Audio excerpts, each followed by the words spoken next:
I want a divorce, Megan. I'm leaving you. I want a divorce. I want a divorce. I want a divorce. I want a divorce. I want a divorce. It's time that we start talking about a divorce.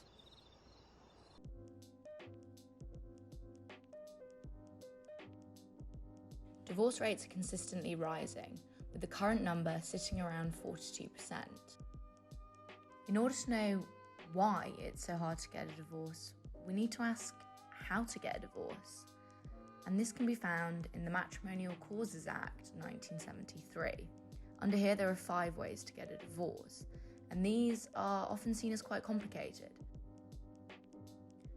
The first ground is separation, and under the Act this requires that the petitioner and the respondent have lived separately for at least 2 years if they consent to this, or 5 years if one party does not.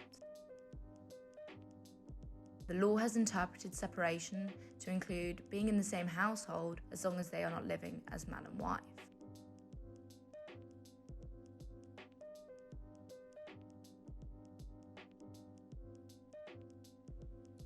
The second mechanism is by proving desertion, but this is rarely used.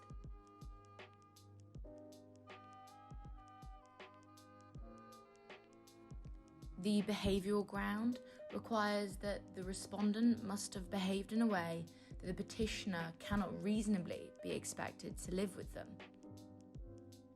This ground for divorce is the most popular, but equally it's also the most controversial.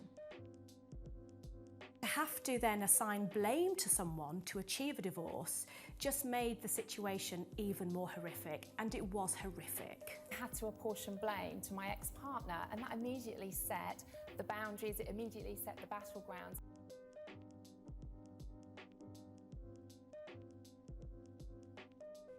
The final grounds for divorce are adultery, and this requires the respondent to have committed adultery and for the petitioner separately from this to find it intolerable to continue living with the respondent.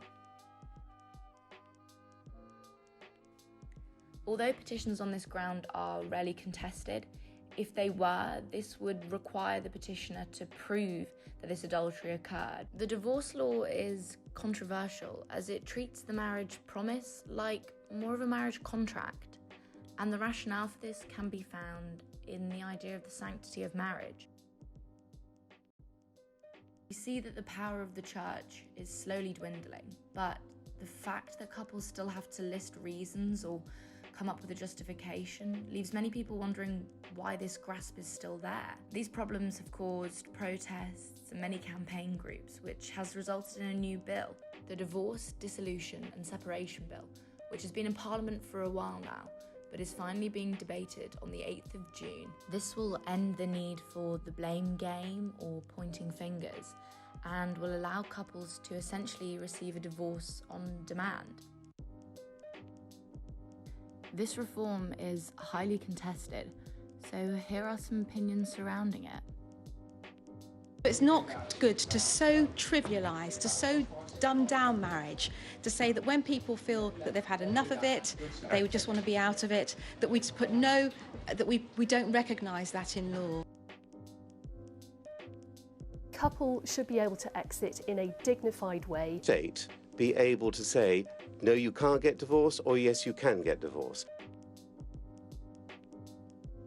With that in mind, please make sure to comment below how you feel about the new divorce law, along with any other comments or questions that can be responded to in our weekly podcast coming out next weekend. Also, for more information, please check out our blog with a more extensive and referenced article on this topic. If you liked the video, please like and subscribe. Thank you for watching.